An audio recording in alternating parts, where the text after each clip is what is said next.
Biotics have a fascinating history in Mass Effect. From genetic engineering to terrorist attacks, the story of how humanity became able to use these alien abilities is a dark one, filled with dead children, cancer, and Cerberus. Here is the history of how humanity became biotics. But first, what are biotics? Biotics are given to the user through 3 routes. Unlike the Asari, who are born with their biotic abilities, humanity can only become biotics through 2 routes: direct exposure to element 0 while in the womb, or red sand. For those exposed to element 0, either they can develop tumors or other physical deformities, or for the lucky 1 in 10, they will instead develop esonodules throughout their nervous system, and these generate Mass Effect fields when energized by electrical impulses from the brain. When a biotic user has full control of their abilities, they can control the emission of dark energy to move objects, generate barriers, or restrain objects or enemies. They're also able to use physical mnemonics that cause neurons to fire in certain sequences, which then sends an electrical charge through the esonodules in their nervous system to enhance their biotics. Bioamps can also be installed to enhance all of these abilities. For most biotic users, their biotics can fall into 3 categories: telekinesis, kinetic fields, and spatial distortion. With telekinesis, the user uses Mass Effect lowering fields to move objects. With kinetic fields, mass-raising fields are used to immobilize objects. And with spatial distortion, Mass Effect fields are shifted to rip apart objects. Only those lucky enough to not get tumors, cancers, or disabilities from their exposure will manifest these powers. Sometimes, in rare cases, if a fetus was exposed but didn't develop the esonodules, they can still later manifest their abilities with additional exposure. These are the only ways that non-Asaris within the Milky Way galaxy can currently have biotics. For the Asari, their biotics are as natural as breathing, for their abilities were genetically cultivated by the Protheans, despite the Asari believing their birth-given abilities were a reward for worshipping their goddess Athame. The truth is that it took several years of genetic research by the Protheans who were monitoring the Asari. The Asari were the only ones advanced in this specific way, but majority of the other Citadel races are still capable of becoming biotics through other routes. Turian, Salarian, Krogan, Quarian, Volus, Rachni, and even Varen can develop abilities through exposure to element 0. But it's only humans who can experience biotic abilities through the use of red sand. Red sand is a dangerous and illegal drug that can do more than just give an individual biotic abilities. Originally created on Mars by criminals from Element 0, its name most likely comes from the red planet itself. And it's not clear whether the creation of red sand was originally intended to be a drug or medicine, but some believe it may have been a mistake that had a domino effect on the galaxy. When snorted, it gives the user a moment of euphoria, and they may even think they're some kind of biotic god from the short-term telekinetic biotic abilities that the red sand gives them. But this effect is short, and after it fades, the side effects can be detrimental. Some of the lesser side effects include red-tinted vision, weight loss, or discoloration of their teeth, but addiction can result in severe withdrawal symptoms. If there is any medicinal properties to the drug, they have been long discarded by its users. Instead, red sand is mostly traded illegally, and many users suffer its effects. Despite this being more of an underground drug for humans, it can actually be sold on Ilium, as long as the vendor has a permit. But other than this, it is illegal. Luckily for Asari and Batarians, they are immune to its effects. But for humans, the drug has been extremely addicting. While Batarians aren't able to become addicted themselves, through their slave trade, they are known to buy and exploit human slaves who can no longer afford their red sand addiction. Red sand is simply a temporary and dangerous solution. But for those who develop real biotic abilities, and need to further harness them without the effects of red sand, a surgically implanted amplifier can also be implanted as a child. The process to regain full control with the newly amplified effects is a long journey, and biofeedback therapy is often used to help with training. For humans, biotics are a complicated thing, filled with risk, training, and constant monitoring, and their origins come from a dark place. The knowledge of how humans could become biotics was a hard process to learn, and it wasn't intentional. The exact known first exposure may have also happened far earlier than initially thought. Alec Ryder was born in 2129 and may have been the first child born with biotic abilities, though the details of his exposure are unknown. It wouldn't be until many years later that the first known exposure would occur. In 2151, an accident above Singapore International Spaceport exposed communities to dust form element 0. Following this exposure a year later, roughly 30% of children born in Singapore to mothers exposed to this element 0 are born with cancerous growths and health issues. Caden Alenko would be one of these children, though his potential wouldn't be known just yet. 2 years after this, a second public exposure resulting from an accident with more dust form element 0 occurs, and Commander Shepard would be one of those exposed. Another 2 years later, in 2156, once the children from the initial Singapore exposure grow up to around the age of 4, they begin to show telekinetic abilities, but with no knowledge of the rest of the galaxy. The source of these bizarre powers is unknown. It isn't until 2158, a year after the First Contact War, that humanity learns the actual truth of what their biotic abilities are. Now exposed to the Asari, Turians, and the rest of Citadel space, humanity realizes that these telekinetic abilities are biotics. With 10% of the exposed children showing biotic abilities, humanity is both learning the truth behind their newly found power, but also the dangers. Subject White is the first known human biotic, a young girl who is violent and powerful with her uncontrolled powers, which a lot of children were dangerous, and no one knew how to help them. So they needed a safe place to be studied and also be trained. In 2159, the Alliance purchases Gagarin Station at a low cost, and then converts it into a biotic research and training facility. Research and advancement for biotics is rapid after this.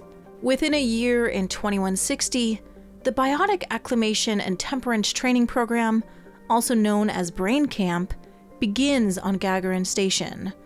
Any children exposed to Element 0 would be told that they were a danger to themselves and their own families, thus manipulating their families to hand them over.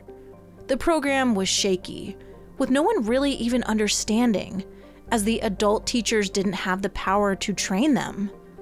Progress was slow at first, but also revolutionary. Here, Ellen Ryder would be the first to create biotic L1 implants. Her work would make groundbreaking advancements that changed the biotic industry forever. But from her repeated exposure to Element 0, she would also develop a rare terminal neurodegenerative disorder that had no cure. But her work would live on, and less than 2 years later, they would begin installing their first L1 implants into the children in the BAT program.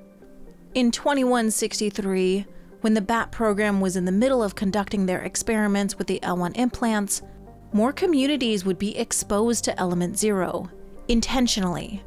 Several Starship drive failures, orchestrated by an unknown source, but some believe Conatix Industries, the company behind the BAT program, were behind these accidents, while some believed it may have been Cerberus. Whoever it was, these intentional accidents once again exposed human colonies to Element 0, which results in a second wave of babies born with biotic potential, but also health issues. One of these children would end up being Subject 0, Jack. She is taken from her family to Telton facility on Pragia to be studied 2 years later. Cerberus told her mother that she died from complications of her exposure, but really Cerberus was drugging her, abusing her, and pushing her abilities as far as they could. And while not from these accidental exposures, Ellen Ryder, who had been exposed to Element Zero during her entire career, would give birth to 2 twins the same year, a boy and a girl, who would also end up having biotic abilities. Continuing Ellen Ryder's revolutionary but also slow research on Gagarin Station, Konatics Industries decides to step in to speed up the process. In 2166, the BAT program hires Commander Vernus to teach the biotic children, opting to secretly hire Turian mercenaries instead of approaching the Citadel. They didn't want to seem weak and didn't want to seem like they needed alien help. So the Turian mercenaries were brought in to speed up the process, and they did, but at a cost. In 2167, advancement in biotic implants is achieved based on Ellen Ryder's work, and the L2 implants begin being implanted over the L1 models. Kaden Alenko would be within the first waves of these L2 implant installations. By 2168, the BAT program was moving quickly, which is what Konatics Industries wanted. The company behind the BAT program specialized in telekinetic and biotic implant technology, and they would help to advance biotic research and technology, but their methods were questionable. Initially believed to be studying those accidentally exposed to Element Zero, rumors circulated about the biotic research company. These rumors insinuated that Konatics intentionally sped up exposures. Unbeknownst to the public, Konatic Industries had been previously founded in the 2150s to track down exposed individuals and develop implants for what would later be known as biotics. Their early research paid off because in 2163, they were able to quickly detect the children that they had already been monitoring. Suspiciously, some of these children were from accidents that had been difficult to track for everyone else, but Konatics was already on the case, with many believing they may have been behind them in the first place. Whatever the truth, the BAT program was in full swing. Commander Vernus, the Turian mercenary turned teacher, was harsh and demanding in his training. A veteran of the First Contact War, his anger towards humanity came out in the way he treated the young human students. When the children were misbehaving, he would keep water and food from them until they successfully completed their task. But the students weren't always successful. They'd often faint from exhaustion, hunger, or thirst. One of these students was Kaden Alenko. Kaden showed biotic promise, and Vernus recognized this, but he also antagonized Kaden because of it. In one such event, Kaden's friend Reyna was a subject of Vernus's harsh teachings, and when he began taunting her with water, out of desperation she reached for the glass and took his bait. For this misdeed, Vernus blasted and broke her arm, calling her pathetic. This enraged Kaden, and his biotic abilities became uncontrollable from his anger, unleashing a powerful attack on Vernus. This upset the already violent and cruel instructor, and he then goaded and taunted Kaden with a knife, telling him to finish the job. In response, Kaden did exactly as he was told, and unleashed a biotically charged jump kick on Vernus's head, which killed the Turian. Kaden wasn't the first student treated this way under the BAT program. Many children lost control, snapped, and some even died. But it was this altercation with Kaden that resulted in the death of Vernus, and this would end the BAT program. After the death of the Turian veteran, the Turian hierarchy was enraged, and diplomatic tensions between the humans and Turians, which were already tense after the war, continued to rise, and so the BAT program was shut down. After this, Konatics Industries would also shut down, and from it, smaller private firms working in the biotics field would be born. What truly happened within the program remains unknown, as the records remain classified. The same year that Kaden was receiving his training, In 2186, Shepard is exposed for a second time to Element Zero, which develops their biotic abilities. In 2170, after the closure of the BAT program, biotic training is then outsourced to the Alliance military. Those small new companies that were created from the dissolution of Kinetics take up the mantle instead. With biotic research being stunted by the BAT program closing, Cerberus takes it into their own hands once again to speed up the process. Another human colony, Yandoa, is exposed to dust form Element Zero, courtesy of Paul Grayson, who is working for Cerberus. An Eldfell Ashland energy ship explodes in orbit, and the children born from this exposure are mostly born with birth defects. But also, 37 new biotics are born. This same year, the first L3 implants are also developed, after realizing the L2 models were too dangerous and defective. In 2171, Commander Shepard's biotic abilities are realized, and they are outfitted with the modern L3 implant. It isn't as strong as the L2, but it is more safe and stable. In 2176, the John Grissom Academy begins construction over Elysium, and here the new biotic training program, the Ascension program, begins. The Ascension program is different from the BAT program.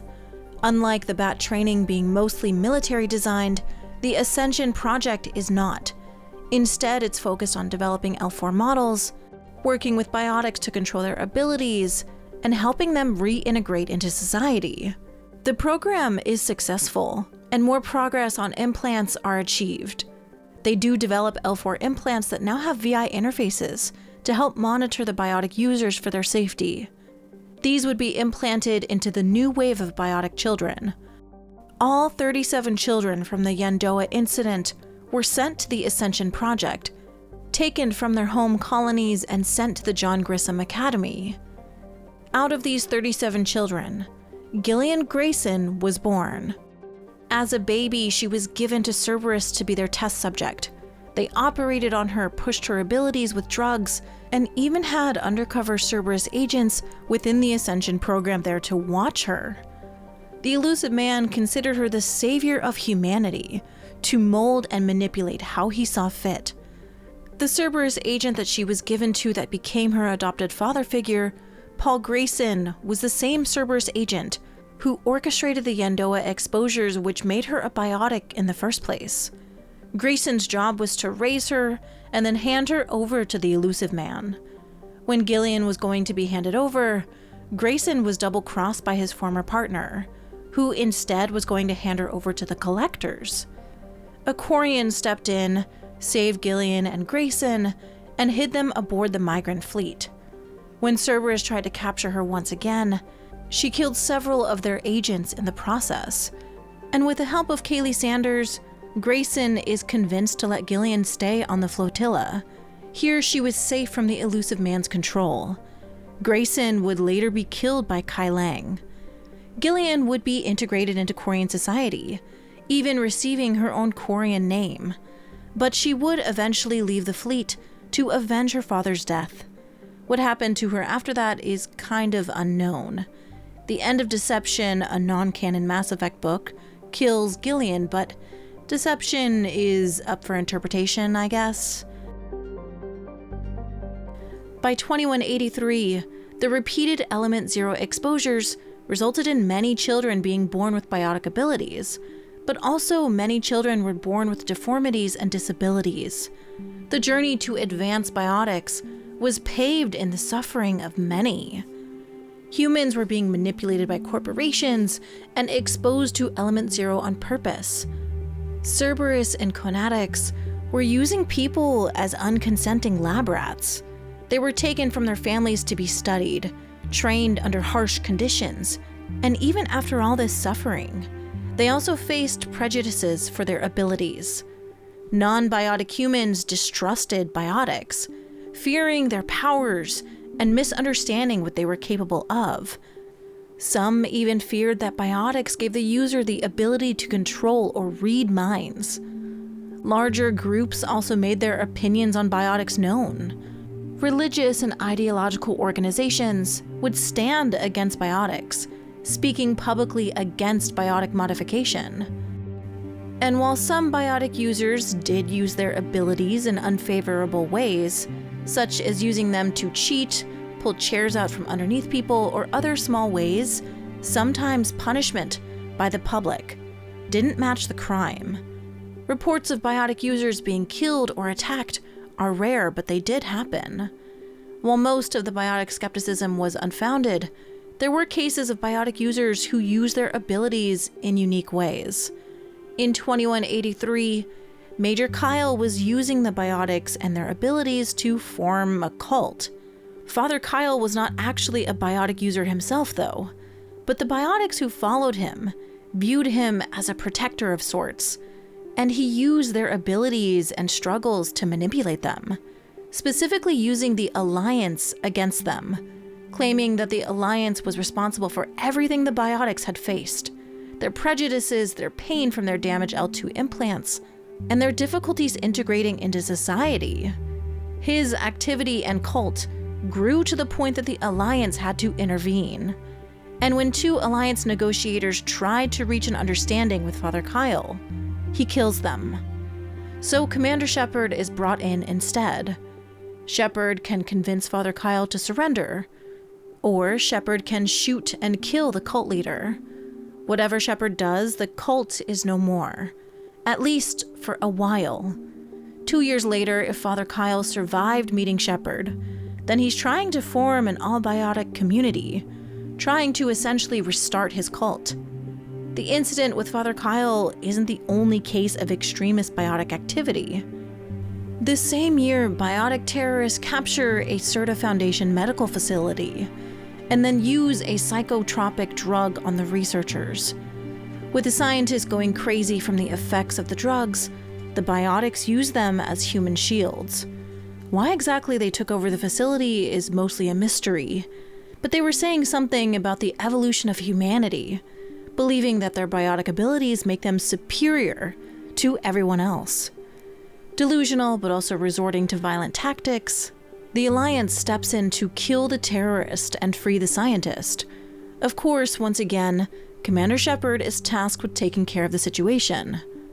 Later that year, still 2183, a group of biotic users implanted with L2 biotics that suffered severe side effects from their implants were enraged when the Alliance Parliamentary Subcommittee for Transhuman Studies voted whether the Alliance should pay reparations to the L2 patients. These reparations would have gone to the patients whose L2 implants were defective, causing them harm and suffering. Instead of letting it go to vote, Chairman Martin Burns shoots it down and vetoes the proposal. Initially trying to peacefully appeal to the chairman, the biotic users send a letter asking him to reconsider. But when this request was ignored, they escalated their approach. Chairman Burns was kidnapped and brought aboard the MSV Ontario, and Commander Shepard, once again, is called to handle the situation. When Shepard arrives, the disabled L2 users are still upset and hold Chairman Burns at gunpoint, making him beg for his life. Shepard can rescue him after he agrees to help the L2 users with real reparations after he sees how bad and desperate their situation truly was. Or Shepard can escalate the situation with Burns being executed, in which forces Shepard to then execute the L2 users immediately after. If Burns is rescued, he really does take this experience to heart and gives the L2 users the reparations they deserve, something they most likely weren't going to get if they didn't do this. The topic of biotic reparations is a controversial topic, and probably one that needs more exploring, as many were implanted with biotic implants that make them suffer severe adverse side effects. Even though some can still function in society with their disabilities, they still suffer daily. Many biotic users implanted with the early L2 models were capable of reaching near Asari biotic strength, but at this high level of power comes a high level of risk. Caden Alenko suffers from migraines from his own L2 implant. Sometimes people can upgrade from an L2 to an L3 implant, which is the more modern and safer implant. But the surgery is dangerous and rarely performed because of the high risk of brain damage. So L2 users are usually left with their faulty, painful implants, and initially received little support from the Alliance. But of course the Alliance, realizing how useful the Biotics could be in combat, would begin to prioritize them. For Biotics interested in joining the Systems Alliance, there are massive incentives to enlist. But once you join, you'll be sent to the front lines and put in the most dangerous situations. The Alliance is happy to exploit their abilities, though they do also give them some special treatment to maintain their abilities. High-calorie diets and energy drinks are part of their daily routines.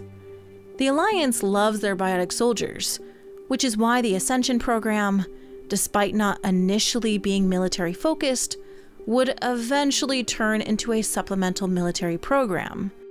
By the time Shepard is sent to the Grissom Academy in 2185 to rescue the students from a Cerberus attack, Kaylee Sanders, who has been there since the beginning of the program, tells Shepard that fewer than 20 students remain at the academy, and they're now producing tech for the Alliance, or are Biotics in training to join Alliance military service.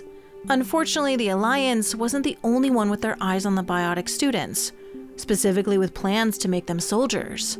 Based on the logs found inside the academy, it seems like Cerberus was still monitoring the students, hoping to indoctrinate and enhance them for their Phantom initiative. Shepard can either help save these 20 students alongside Jack, who has now become a teacher here thanks to the Alliance, or they can die trying to fight off Cerberus. If saved, they officially join the Alliance ranks. And that is everything that we know about biotic users. It's clear humanity has a long way to go with biotics, but through our journey with both Shepard and Ryder, we can see how far it has progressed. In 2185, Shepard is outfitted with the newest L5 models through the Lazarus Project, and their abilities and strength have advanced. With Ryder, we can see how biotics have been incorporated with Sam, and this is just the beginning. What advancements can be made after the L5 model? What new abilities can we learn? What can AI and biotics achieve? And can humanity figure out a safer and more effective way to give human biotics? One that doesn't result in tumors, cancers, or birth defects. Humanity's journey with biotics is just beginning. In a few short years, they've continued to advance their biotic implants from L1 to L5. Their training is advancing. Their abilities are evolving. And this is just the start of humanity unlocking their full potential. Where can they go next? If you enjoyed this video, please let me know. Please make sure to like, comment, subscribe, and all of those things that I hate saying, but this is the beginning of my Mass Effect lore series. I have a bunch of videos already made that I'm planning on releasing weekly.